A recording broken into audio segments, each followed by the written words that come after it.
Hello everyone, and thanks for tuning in. Welcome to another episode of Around Town with Laurel Board of Trade. This is where we shine a spotlight on some of the most amazing local business right here in our community.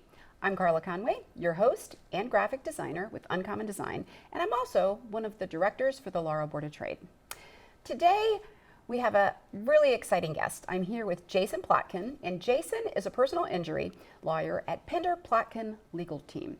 Their practice is located at 329 Prince George Street. So welcome, and thanks so much for being with us today. Thank you for having me today here, Carla. Awesome.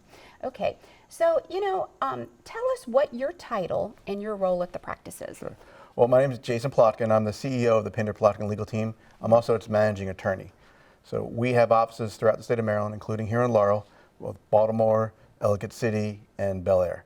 We are dedicated to helping the community where our offices are located. That's why we're excited to be here in Laurel. Okay, and we're excited to have you here. So Jason, tell us a little bit about how you got started in this line of work. Sure. Well, I was always interested in the law and helping other people. After I got my MBA, I started working at technology companies and started managing their marketing departments. We started negotiating partnerships with other companies and started to get agreements back that went from like 4 pages to 40 pages. And I realized I didn't really understand what those agreements meant. So never being one that wanted to be taken advantage of, I decided to go to law school. I got out of law school and I started representing individual investors, protecting them against fraud. I did that for a long time and eventually decided I wanted to be a man of the people. That entrepreneurial spirit came back and I decided to hang my own shingle. And I met my former partner at Pinder and we formed the Pinder Plotkin Legal Team. That is awesome. You know, there's so many things that can kind of help you stand out from the competition. What makes your practice special and unique? Sure. Well, we focus on personal injury, things like auto accidents, wrongful death, and we're litigators. We like to go to court. We like to see a case from the beginning to the end. But one unique perspective is myself. I've been involved in several collisions, the first of which, several serious collisions. The first of which, we were going through an intersection. We were in an SUV, another car ran a red light, T-boned us, flipped us on our side, spun us around the intersection. It was late at night. Broken glass everywhere. Remember, I landed on top, so I undid my seatbelt, climbed out. I wound up pulling my friend's wife out of the SUV. She was hysterical. She didn't know if her husband was okay or not. Lots of police, lots of fire trucks, and it was a very serious collision. Wound up needing surgery. Had to negotiate with multiple different insurance companies. And then fast forward, several years later, I'm married. My wife's expecting our first child, a new career, a new house. Was running an errand on the way from home. I was stopped at an intersection at a red light, busy intersection. You know, one of those ones that have like 6 to 8 lanes of traffic going in different directions. It was, rush hour. Everybody was coming in from work. Cars were zooming by me. All of a sudden, I heard a collision, and then I felt this impact, and I was launched into the intersection. My life flashed before my eyes. I didn't know if I'd see my daughter. I was afraid she'd never get to meet me. It's terrifying. My wife will be a single parent. Then I just remember the ambulance, the EMT, the paramedics showed up on the window. They boarded me, took me to the hospital.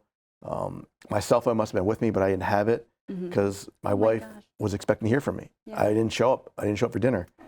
She was finding my iPhone. She found out I was at the hospital. She showed up there. And it was just one of those moments. She didn't know if I was going to be okay. I couldn't talk to her. It was a long recovery. That one, insurance companies were extremely unreasonable. Oh, boy. I had to file a lawsuit. I've been through the process that my clients go through. I can walk through it in their shoes by telling my story. And it's very difficult to help someone if you don't know what they're going through. And that's what makes us unique, because I can sit down with somebody and I can understand what they're trying to explain to me, and that no one appreciates really what they went through except for themselves and their family. Yeah. And it's interesting, and you telling me this story, I mean, it's still very raw, very emotional, and it's a very relatable experience. So that's really something that you draw on.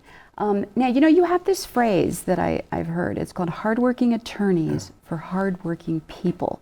So tell us a little bit about what you mean by that. Sure. Well, a lot of our clients, are hardworking individuals. They're in the middle class. They miss time from work, they miss a paycheck, it really impacts them and their families. And we, as I mentioned, are litigators. We go to court. A lot of personal injury law firms, they work up a case and try to settle it. From day one, we're preparing the case to go to trial. Doesn't mean it has to go to trial, but we want to be prepared if it has to. That way we can negotiate the best possible outcome for our clients by knowing what an outcome could be at court. And if the insurance company is unreasonable, we can get it to litigation. We also take it a step further. I spend a lot of my time meeting with medical providers.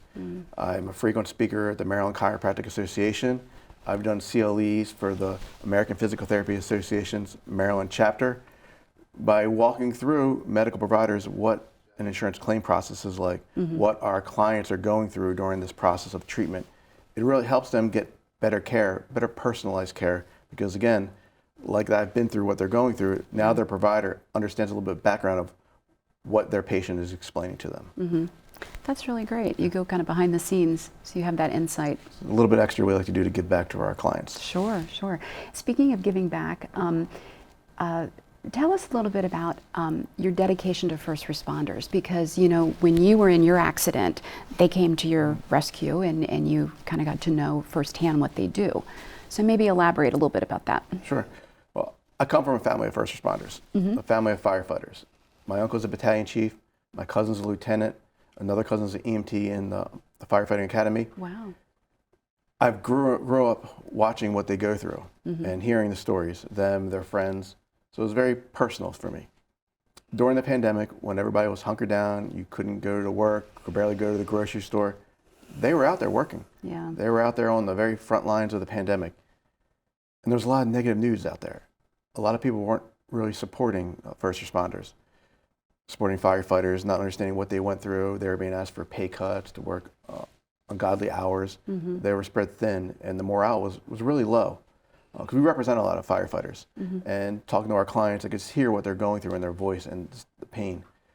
So we decided, let's give back. Let's show them that someone cares about them, someone appreciates and thanks them for putting their life on the line for the community. Sure. So we started offering free wills for firefighters.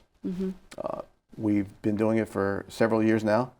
Last year, we won an international award for legal impact in our community. It was a tremendous honor to bring back some positive news to our community. Yeah. And we work with a lot of unions throughout the state of Maryland. So if you know anybody that's a union leader for our firefighters, for any first responders, have them reach out to us. We're happy to help them, happy to help their members. We appreciate their sacrifices they make for us. That is such a great way to give back to the community. Now there's one more thing I want you to talk about, and then this will be the last question, but tell me, what is Motorcycle Talks? Okay. Motorcycle Talks, it's a passion project of mine. I represent a lot of motorcycle riders that have been unfortunately injured in serious collisions. So during that process, I get to know them, know their families. I also am very active in the community. When I go to community events, I see a lot of motorcycle clubs, riders. They're volunteering, they're donating to each cause that they go to, but they're not being recognized. They don't ask for the recognition. They don't even really want it. But again, there's been a lot of stereotypes, a lot of negative news. And in a way to bring some positive stories and inspirations, I founded motorcycletalks.com. And it tells the inspirational stories of motorcycle riders and clubs. We tell approximately one story per month.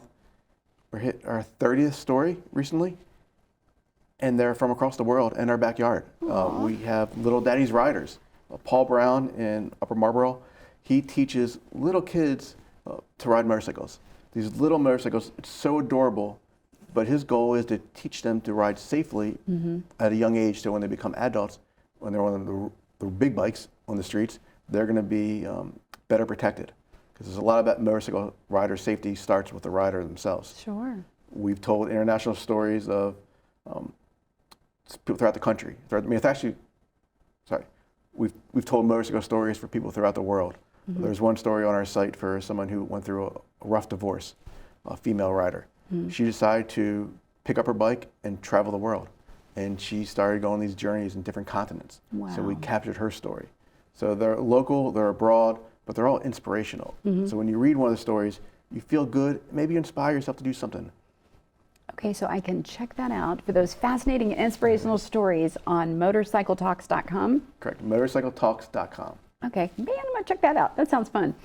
Well, I just want to say thank you so much for joining us today on Around Town with the Laurel Board of Trade.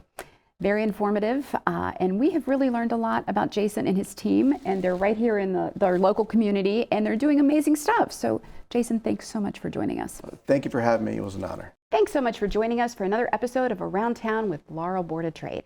That's a wrap.